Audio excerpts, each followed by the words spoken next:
my mind. Words. I'm surrounded by thousands of words, maybe millions. Cathedral, mayonnaise, pomegranate, Mississippi, I'm already messing up word. Hippopotamus, silky, terrifying, tickle, sneeze, wish, worry. Words have always swirled around me like snowflakes, each one delicate and different, each one melting untouched in my hands.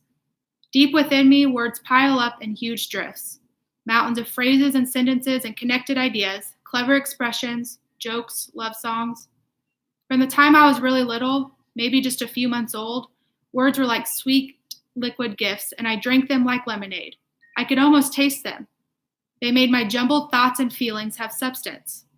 My parents have always blanketed me with conversation. They chattered and babbled. They verbalized and vocalized. My father sang to me. My mother whispered her strength in my ear. Every word my parents spoke to me or about me, I absorbed and kept remembered, all of them. I have no idea how I untangled the complicated process of words and thought, but it happened quickly and naturally. By the time I was 2, all my memories had words, and all my words had meanings, but only in my head. I've never spoken one single word. I'm almost 11 years old. Chapter 2. I can't talk, I can't walk, I can't feed myself or take myself to the bathroom. Big bummer.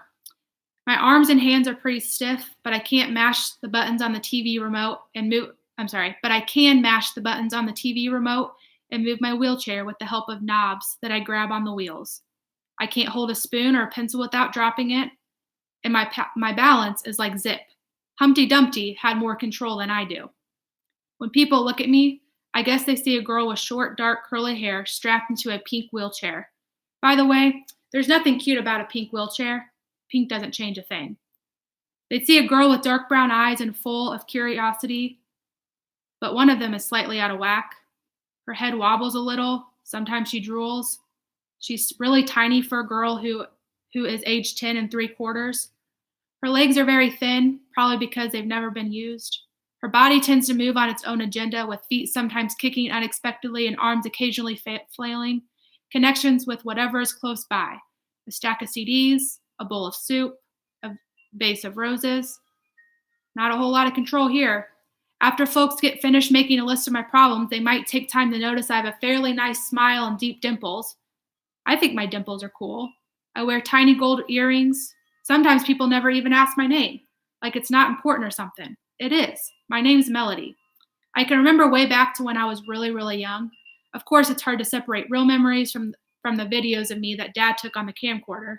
I've watched those things a million times. Mom bringing me home from the hospital, her face showing smiles, but her eyes squinted with worry. Melody tucked into a tiny baby bathtub. My arms and legs looked so skinny. I didn't splash or kick. Melody propped with blankets on a living room sofa, a look of contentment on my face. I never cried much when I was a baby. Mom promises it's true. Mom massaging me with lotion after a bath. I can still smell the lavender, then wrapping me in a fluffy towel with a little hood built on into one corner.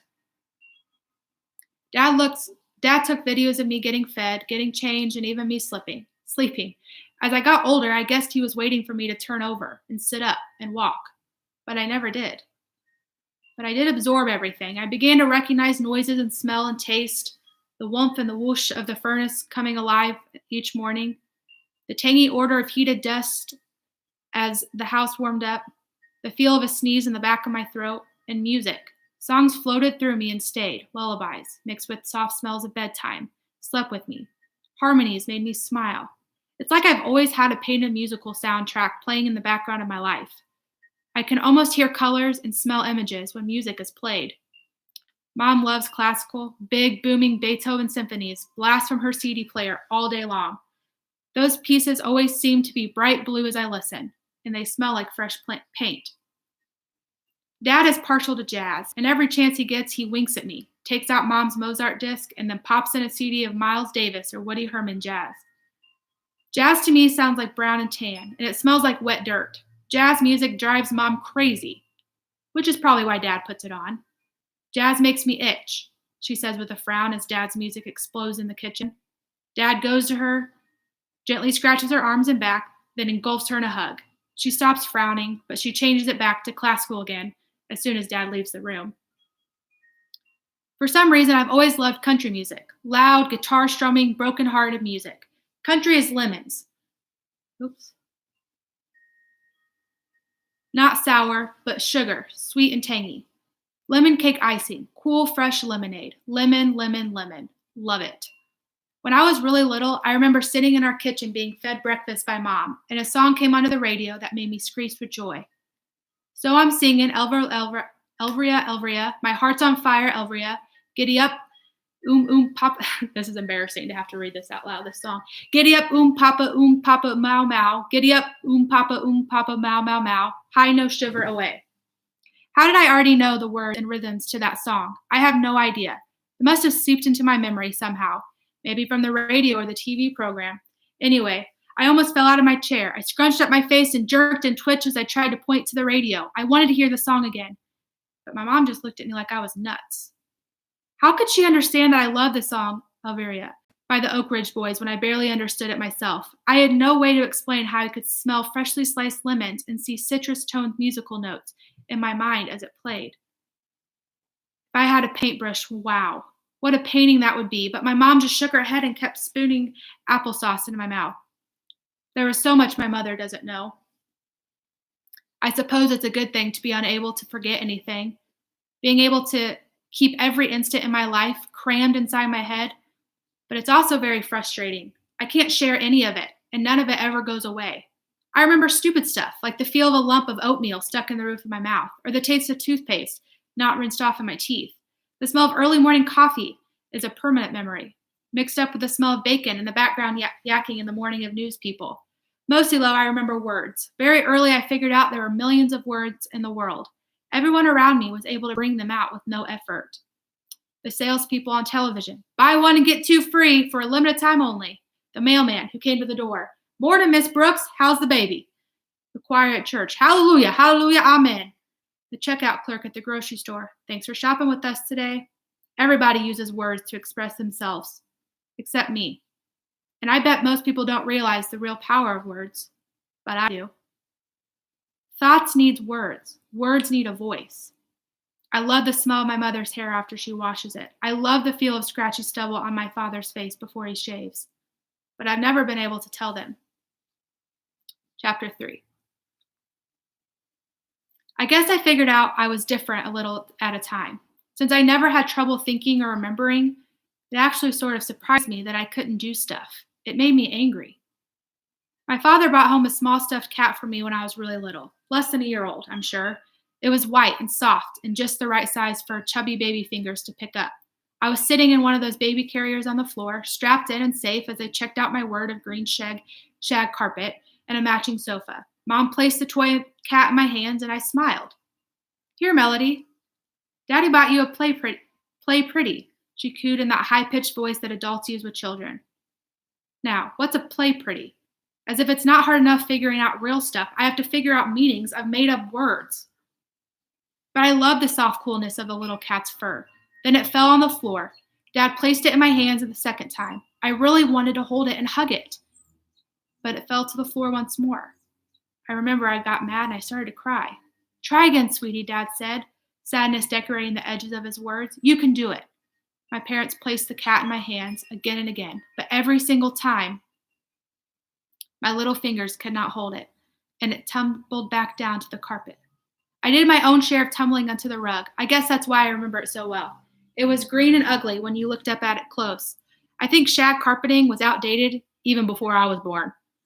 I had lots of chances to figure out how the threads of a rug were woven as I lay there waiting for someone to pick me up. I couldn't roll over, so it just irritated me. The shag rug and the smell of spilled sour soy milk in my face until I got rescued. My parents would prop me on the floor with pillows on either side of me when I wasn't in the baby seat, but I'd see a sunbeam coming through the window, turn my head to watch the little dust things that floated in, and bam, I'd be face first on the floor. I'd shriek. One of them would pick me up, quiet me, and try to balance me better with the cushions. Still, I'd fall again in a few minutes. But then Dad would do something funny, like try to jump like the frog we were watching on Sesame Street. It would make me giggle, and I'd fall over again. I didn't want to fall or even mean to. I couldn't help it. I couldn't balance at all. I didn't understand at the time, but my father did. He would sigh and pull me into his lap. He'd hug me close and hold up the little cat or whatever toy I seemed to be interested in so I could touch it. Even though he sometimes made up his own vocabulary, Dad never spoke baby talk to me like my mother did. He always spoke to me as if he were talking to a grown-up, using real words and assuming I could understand him. He was right. Your life is not going to be easy, little Melody, he'd say quietly. If I could switch places with you, I'd do it in a heartbeat. You know that, don't you? I just blinked. I got what he meant. Sometimes his face would be wet with tears. He'd take me outside at night and whisper in my ear about the stars and the moon and the night wind. The stars up there are putting on a show just for you, kid, he'd say. Look at that amazing display of sparkle and feel that wind. It's trying to tickle your nose. And during the day, he would sometimes take off all the blankets, and that my mother insisted I be wrapped in and let me feel the warmth of the sun on my face and legs. He placed a bird feeder on the porch, and we would sit there together as the birds darted in, picking up seeds one at a time. That red one's the cardinal, he'd tell me, and that one over there is a blue jay. They don't like each other much, he'd chuckle. What Dad did most was sing to me. He has a clear voice that seems made for songs like Yesterday, and I Want to Hold Your Hand. Dad loves the Beatles. No, there's no figuring out what parents and why they like stuff. I've always had very good hearing. I remember listening to the sound of my father's car as he drove up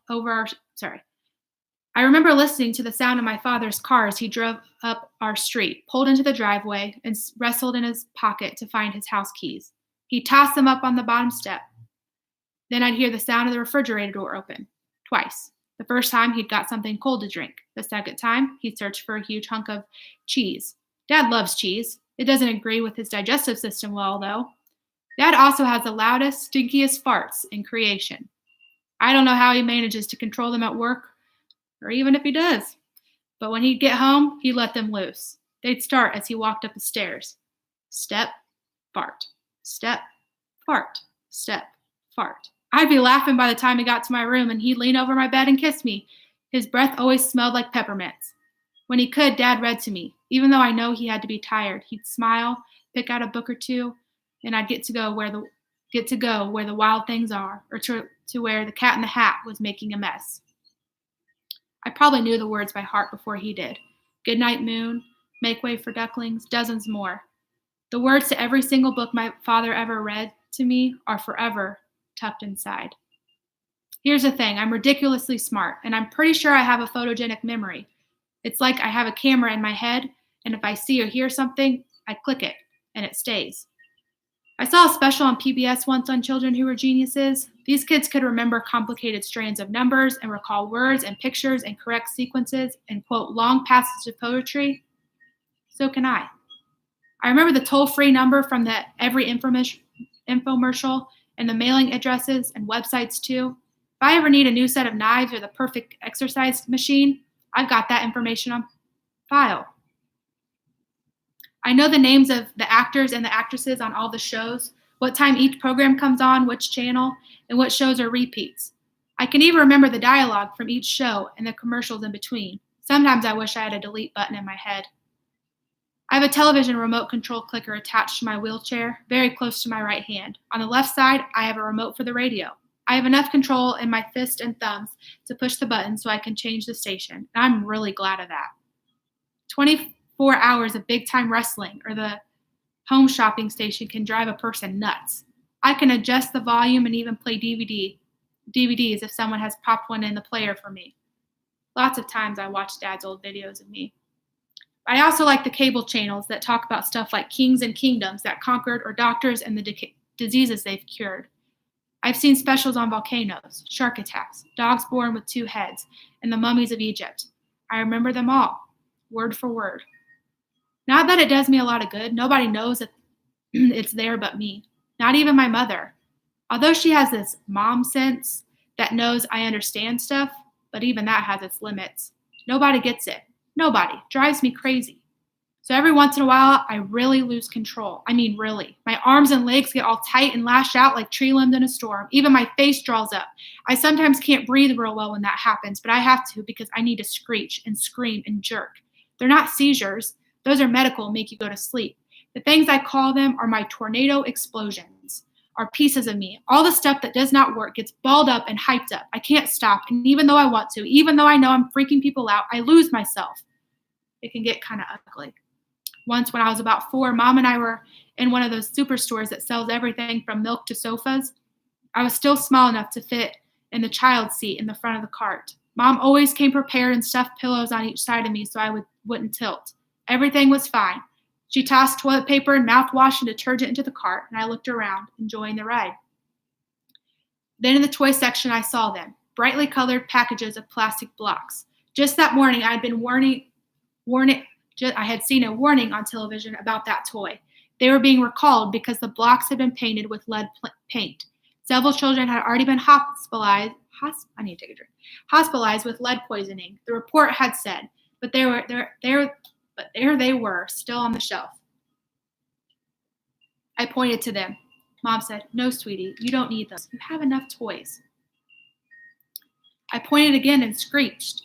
I kicked my feet. "No," Mom said more forcefully, "you're not going to have a tantrum on me." I didn't want the blocks. I wanted to tell her that those were dangerous. I wanted to tell somebody to get rid of them before a child got sick, but all I could do was scream and point and kick. So I did. I got louder. Mom rushed out the toy section, pushing the real cart fast. "Stop it," she cried out at me. I couldn't. It made me so angry that I couldn't tell her. The tornado took over. My arms became fighting sticks. My legs became weapons. I kicked at her with my feet. I screamed. I kept pointing in the direction of those blocks. People stared. Some pointed. Others looked away. Mom got to the door in the store and yanked me out of the cart and left me with all the selections sitting there. She was almost in tears when she got to the car and she buckled me in my seat. She almost screamed at me, "What is wrong with you?" Well, she knew the answer to that one, but she knew that was not my usual behavior. I gulped, sniffed, and finally calmed down. I hope the people at the store watched the news. When we got home, she called the doctor and told him about my crazy behavior. He sent a prescription for a sedative, but my mom didn't give it to me. The crisis was over by then. I don't think Mom ever figured out what I was trying to say that day. All right, so we'll stop there. We'll start chapter 4 on Wednesday at 1 o'clock. So I will leave you with one question that you guys can type into the comments before I shut this down. How do you think it would feel to have all of these thoughts and feelings, but then not be able to share it? What would that be like, and how do you think that you would respond? So this is your time to go ahead and type that in the chat if you would like to.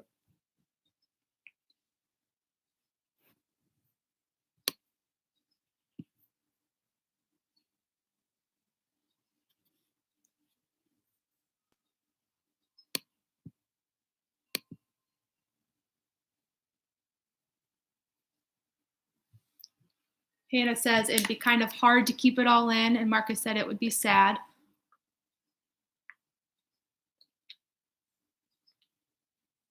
Yeah, I think sometimes in a way we feel that. We have a lot of thoughts and feelings, and we have a hard time getting those out, right? And so we respond with maybe throwing a fit or not in the right way. We did that a lot probably when we were younger, but she literally doesn't have the ability to talk about it.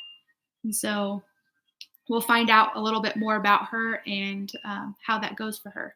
Thank you guys for jumping on. Kamari said it would be very sad and stressful. Yeah, you guys are absolutely right. So I hope you enjoy this. I hope it wasn't too boring just to sit here and look at me for however long this has been, 23 minutes. Hi, Angel. She says it would be sad as well. So on Wednesday, we'll do this again at 1 o'clock. I hope that you guys can jump back on and we can continue reading our book. Bye, guys.